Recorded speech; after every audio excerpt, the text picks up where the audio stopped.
You work out, you take your vitamins, you get regular checkups, you pay your insurance, you read health blogs, track your steps, drink your filtered water, maybe even meditate before bed. You do everything you've been told to do, to be healthy, to live longer, to stay in control.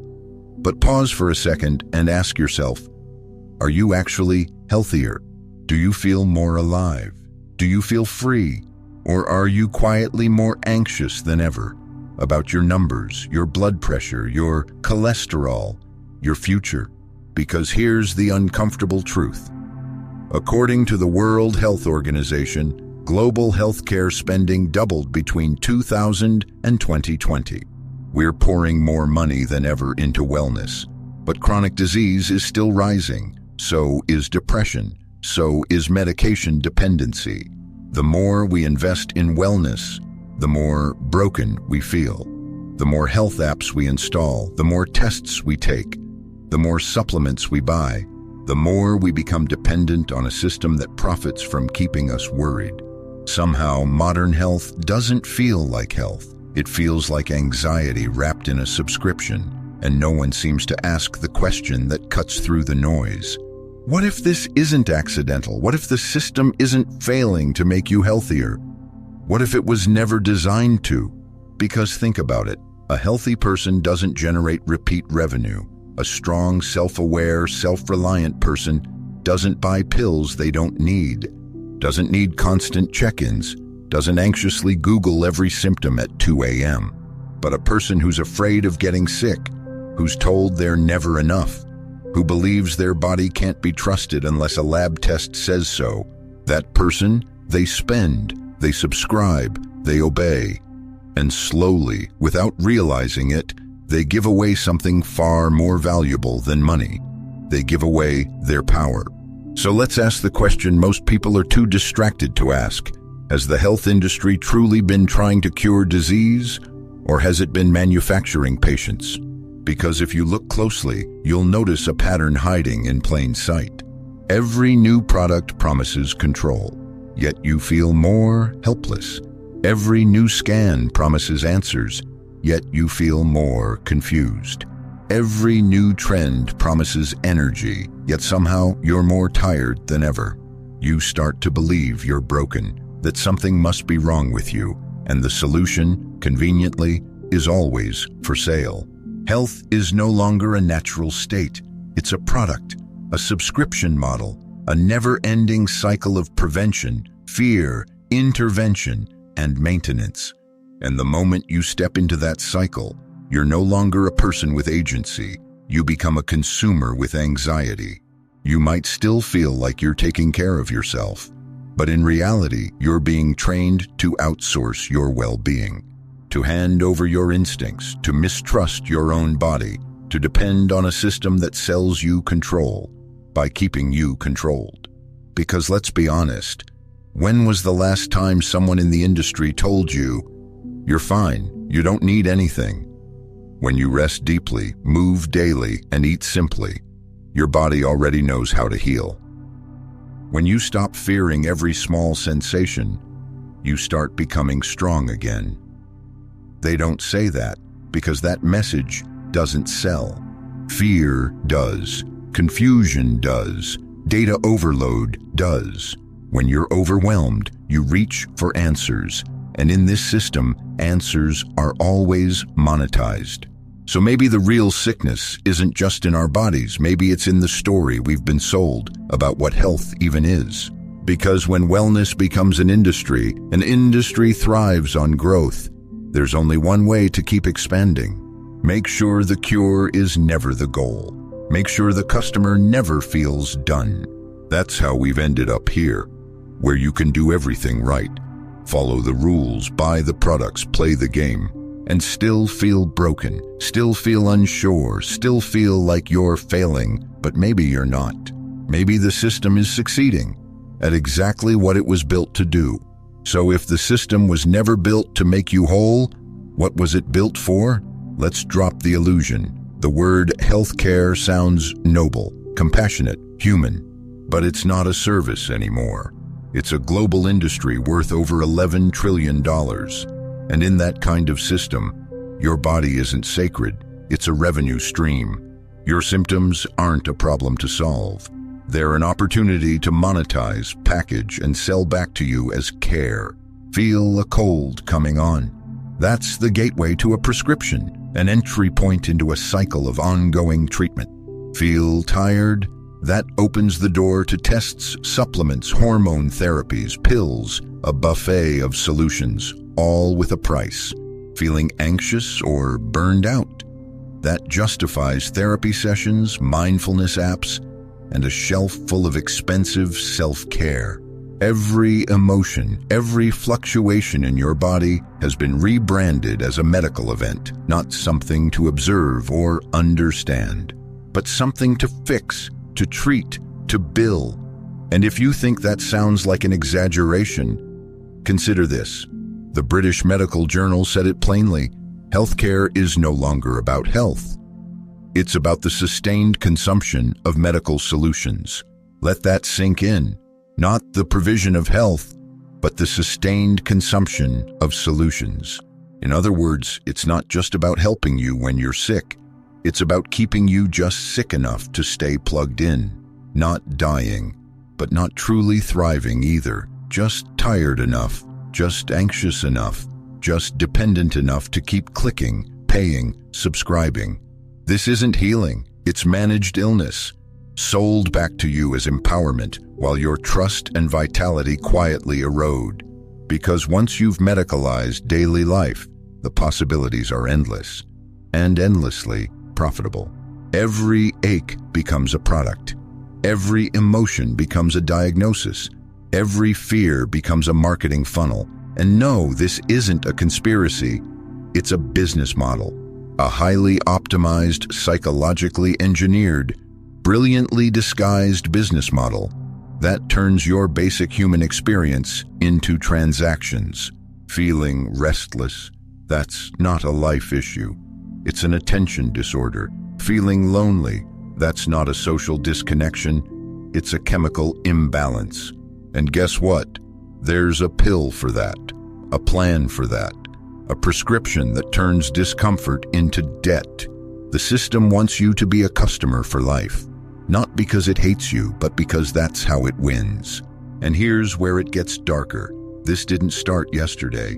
It's not the result of modern social media or big pharma alone. No, someone saw it coming. In 1975, long before wellness became a buzzword, a man named Ivan Illich exposed it for what it was becoming. He called it medical nemesis, and in it, he wrote something that still haunts the system to this day. Modern medicine has become a major threat to health. Not a tool for healing, but a force that undermines it. Not through error, but through design. He wasn't talking about emergency surgery or antibiotics. He was talking about the system that turns the doctor into a salesman, the patient into a dependent, and the body into a marketplace, one where trust is lost and compliance is rewarded. He saw clearly decades ago what we're now living through. A culture where being well doesn't mean free. It means compliant, plugged in, monitored, and quietly afraid to step out of line. Where your health isn't your own. It's leased, metered, monitored, and every new innovation comes with a catch. You gain more data, but lose more trust. You get more options, but feel more overwhelmed. You chase more solutions and but drift further from yourself. So now the question gets sharper. What happens when healing is no longer sacred, but strategic? What happens when your body stops being a temple and becomes a target? Because the industry doesn't care whether you're well. It only cares that you keep coming back. And the longer you believe it's helping you heal, the deeper it takes root. We like to think of medicine as a gift of modern progress, a triumph of science, a force for good. But what if it's become something else entirely? In 1975, long before wellness became a billion-dollar lifestyle, Ivan Illich saw the writing on the wall. In his book, Medical Nemesis, he delivered a warning that was both prophetic and piercing. Modern medicine has become a major threat to health. not by accident, but by design, because Illich didn't just question the effectiveness of modern medicine. He questioned its role in society, its power, its authority. He argued that medicine had become something much bigger, a new religion. Think about it. It has rituals, it has sacred language, it has priests in white coats, and most importantly, it has followers who rarely question it. But this isn't faith, it's dependence, and Illich gave that dependence a name, iatrogenesis, a term that means harm caused by the healer. His core claim? That modern healthcare doesn't just treat illness, it often creates it. Let's break that down. First, clinical iatrogenesis. This is what happens when treatments themselves make people sicker, not by mistake, but as part of the process. Too many drugs, unnecessary surgeries, aggressive diagnostics that lead to more interventions, more side effects, more risk. According to Johns Hopkins University, in 2020, medical error was the third leading cause of death in the United States. Read that again. The people meant to heal are now the third most common reason people die. But it doesn't stop there.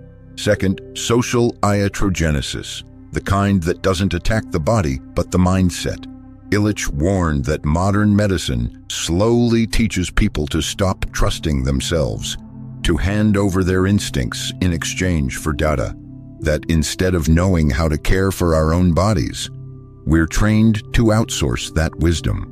We stop listening to how we feel and start fixating on numbers, lab results, wearables, diagnostics, and constantly shifting norms. We no longer ask, what does my body need today? We ask, what does my doctor say the chart says? People used to pass down health practices through generations. Now we pass down dependence and medical fear disguised as responsibility. A belief that if something feels off, it must be a job for an expert, for a scan, for a prescription. Over time, this erodes our natural confidence. We're no longer active participants in our own healing. We become passive recipients of protocols. And third, cultural iatrogenesis, the deepest cut of all, the kind that alters how we see life itself.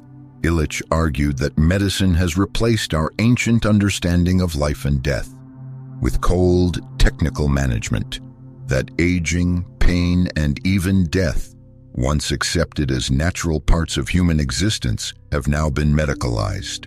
Death is no longer a passage, it's a failure. Pain is no longer a teacher, it's a malfunction. Suffering is no longer part of the human condition. It's a problem to be sedated, managed, tracked, and numbed instead of understood and honored. And the result? We don't just fear illness, we fear being human, fragile, mortal, emotional, changing. We've turned to machines to monitor what our ancestors felt intuitively. We've turned to protocols instead of wisdom passed down through life. And in doing so, we've lost something priceless, the ability to live in peace with our own bodies. Illich saw this clearly. He wasn't anti-science. He wasn't telling us to reject all medicine or abandon progress. But he was urging us to see the system for what it's become, a force that claims to empower you, but slowly conditions you to believe that you're never enough without it. And when that belief takes root, health stops being a birthright and becomes a subscription. So we must ask, when did we stop being people and start being patients for life? Because once you see how deep this goes, you realize the sickness isn't just in the body. It's in the culture, it's in the silence, and most of all, it's in the blind trust. By now, it should be clear. The health industry isn't failing to make you well. It's succeeding at keeping you dependent. Because wellness, in its modern form, isn't about curing the root. It's about managing the symptoms, endlessly, profitably, quietly. Let's look at the facts. Take statins, for example, one of the most widely prescribed drugs in the world, used to treat high cholesterol. Millions of people are on them, not just for a month, not for a year, but for life. And yet, study after study has raised questions about their actual benefit, especially in people without a history of heart disease. But the prescriptions keep coming because statins don't just treat, they retain. They turn everyday people into long-term pharmaceutical customers, quietly, systematically, and without an end in sight. Why? Because you can't build a trillion-dollar industry on cured patients. You build it on returning ones. And the deeper you look, the darker it gets. According to a ProPublica investigation in 2022, nearly half of Pfizer's profits came from medications that don't cure. Drugs that manage, drugs that maintain, drugs that treat but never truly liberate. That's not a side effect. That's the business model, and it's not just pharma. The wellness industry, with all its soft colors and positive vibes, plays the same game. Mindfulness apps, collagen powders, detox kits, mushroom coffee, ashwagandha smoothies, liver cleanses. Each product whispers the same quiet message. You're not enough yet. You're not centered enough, not clean enough, not glowing enough, not optimized enough.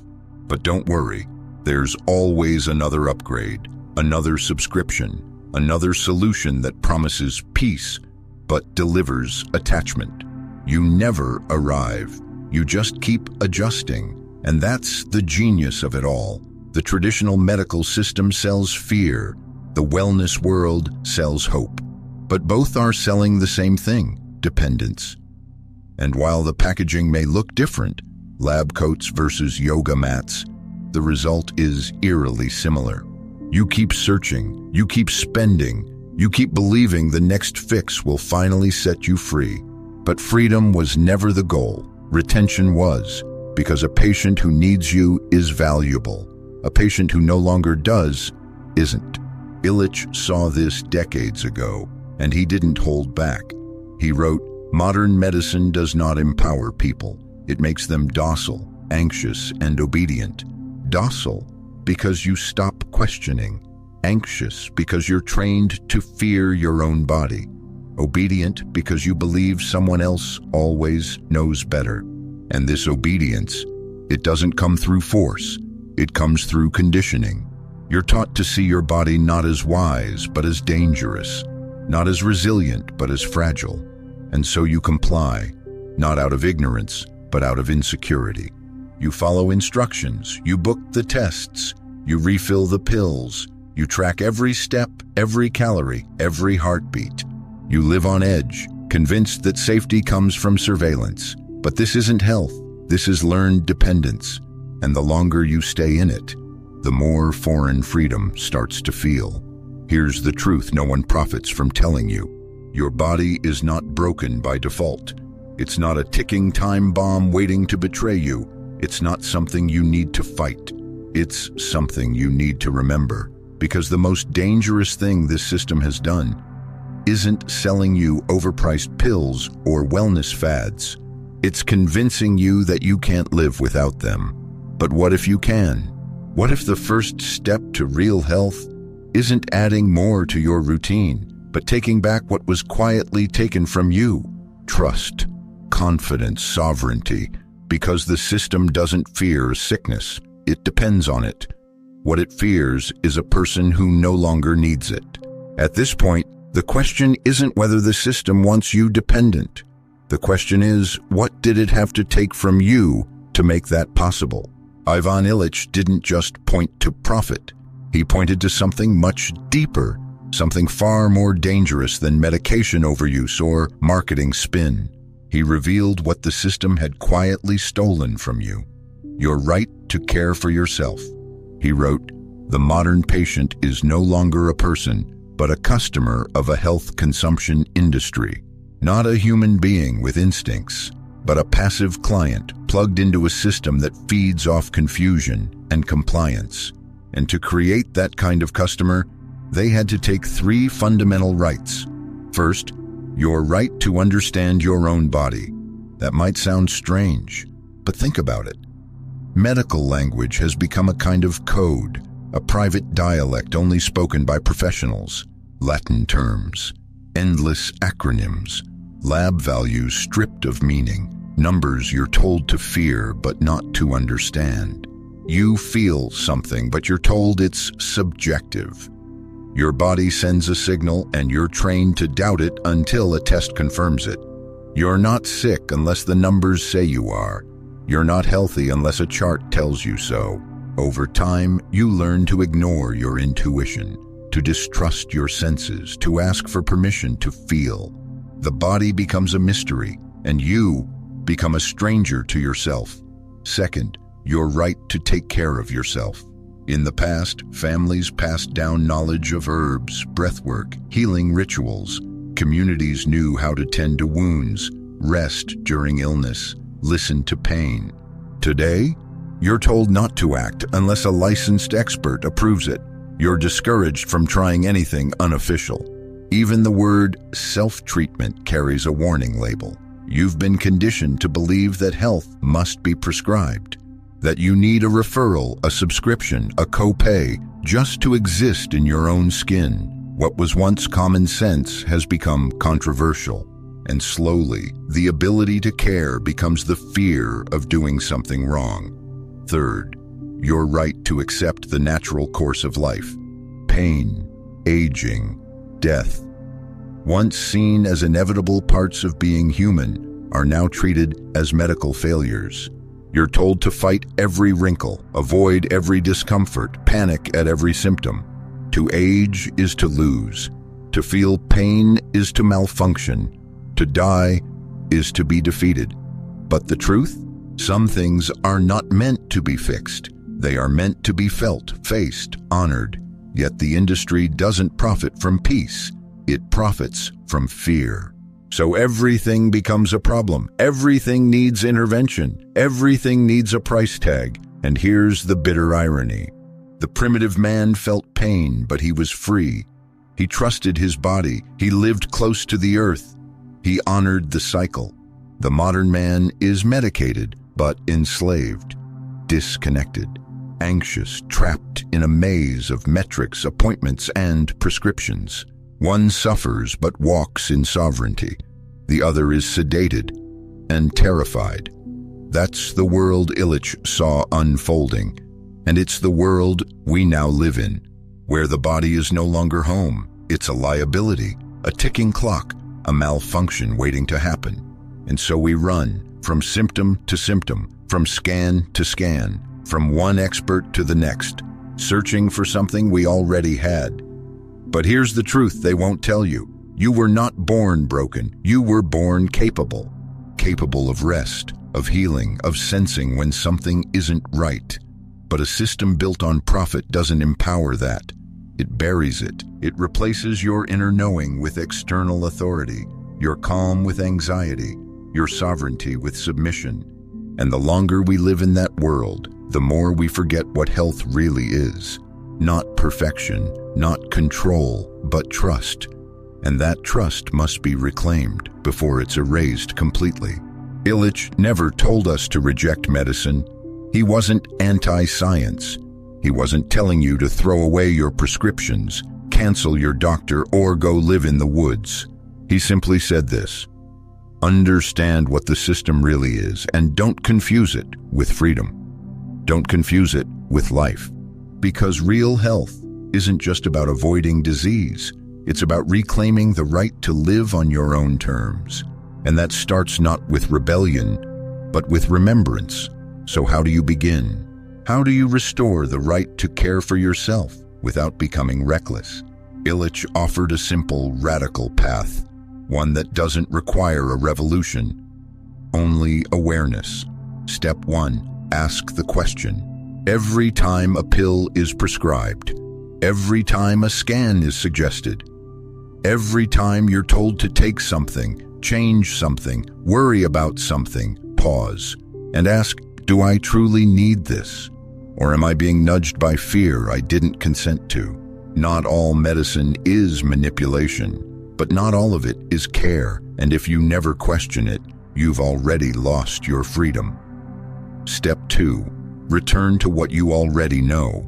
Your body is not a stranger. It's not a machine that needs constant tuning. nor a broken system waiting for outside authority.